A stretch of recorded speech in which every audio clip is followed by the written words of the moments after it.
Now, I didn't buy too many pairs of sneakers in 2024 because I had so many other things happening in my life. And to be fair, sneakers is an expensive hobby. But I figured I would take a couple of minutes of your time today and show you a couple of pairs that I got. If at any point that you'd like to see a deeper dive on some of these pairs, just let me know in the comment section. So the first shoe I'm going to show you today is actually my personal sneaker of the year, and it's the J-Tips Saucony Omni 9. This, by far, my favorite shoe that I will show you in this video today. J-Tips did an absolute fantastic job on this pair. Everything from the color palette to the materials to the small intricate designs of the sneaker itself. It's almost like art in a way. You know, Saucony and brands like Asics and even New Balance have been on an absolute tear, in my opinion, over the last couple of years. And a shoe like this not only looks good on foot, it feels very good on foot. And I think the price point on this was incredibly reasonable. And it goes with a lot of different fits that I have too, which is also very important. So when picking a shoe, I always look to make sure that it's gonna fit the style that I personally have in my closet. And I wanna be able to have different outfits that I can put together based around the color palettes. And having everything from pink to tan to blue and purple, there's just so much here that you can do. It's pretty versatile. My personal pick for shoe of the year, J-Tips, you crushed it. Let me grab my other pairs. All right, so next up, we've got the Jordan 3 Amir. Interesting story around this pair. For anyone that's been watching me on TikTok over the last couple of years, the Amir sneakers have always kind of been like that really hard shoe for me to get. The Jordan 3, the original Jordan 3, was like the one that got away. And it still is that shoe that got away. So this particular pair is actually the one that is kind of like my redemption arc, if you will. I also made a video swapping the laces out. These actually come with the shoe in the box, which I think is fantastic. Again, Amir, crushing it. They've done such a good job with Jordan brand on all of their collaborations, even the Jordan 2. The Jordan 3, as you know, my personal favorite Jordan silhouette. Can't go wrong with Nike Air on the back. Everything from the tumbled leather to the quilted interior. A very, very good pickup. Pretty comfortable. I think I would have maybe gone up half a size. Definitely a good pickup for 2024.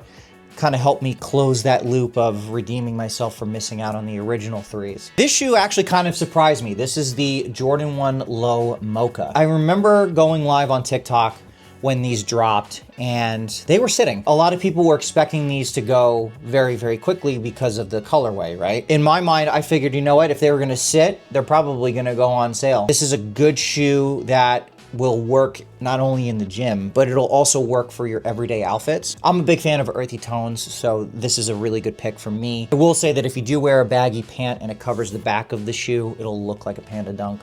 I'm sorry if I ruined this pair for you, but still, I think a very good pickup. And if you can get it for under retail, I think it's a great item to have in your collection. Now, this shoe is an interesting one. These are the Crocs Slei Binur Juniper. I don't know what it is about Slei Binur. That man's got me in a chokehold.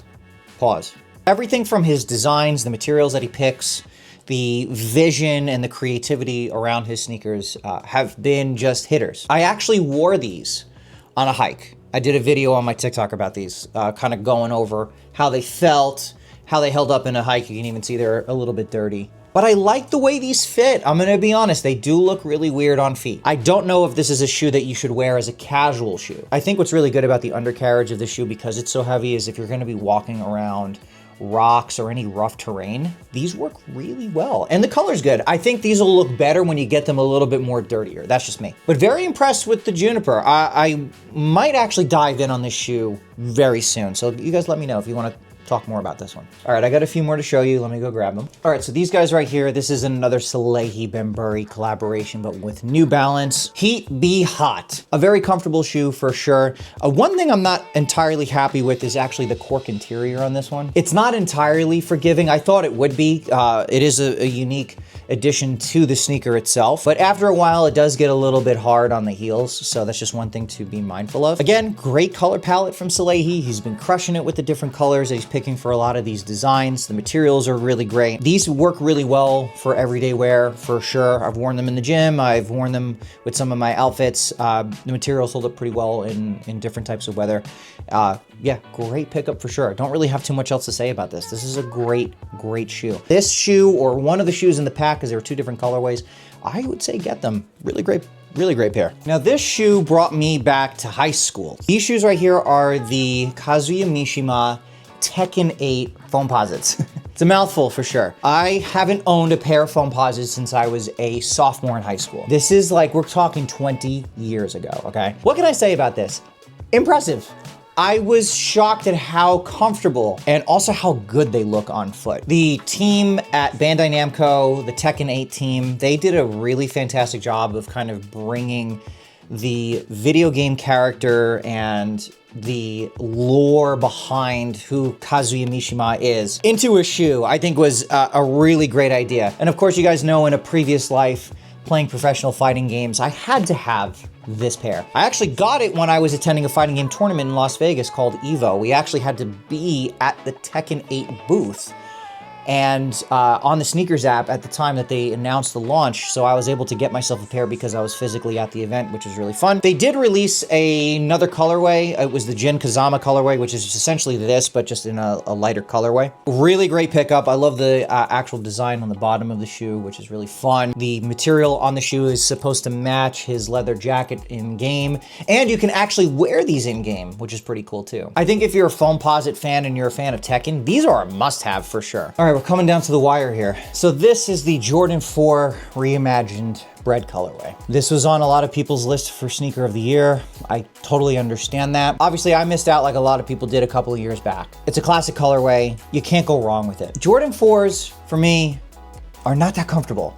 I actually took these on a work trip when I was in Helsinki for a couple of days, and for whatever reason, I felt like taking these with me was the best choice because it would have gone with a bunch of different outfits I was bringing with me. Let me tell you something.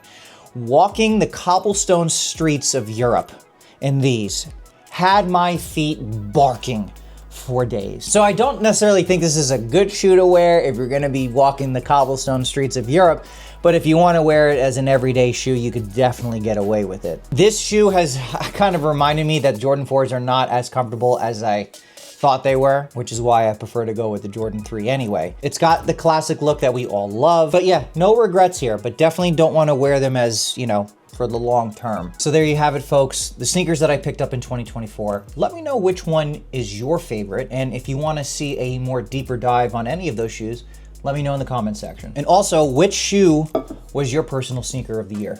I'd love to know. I'll see you guys in the next video.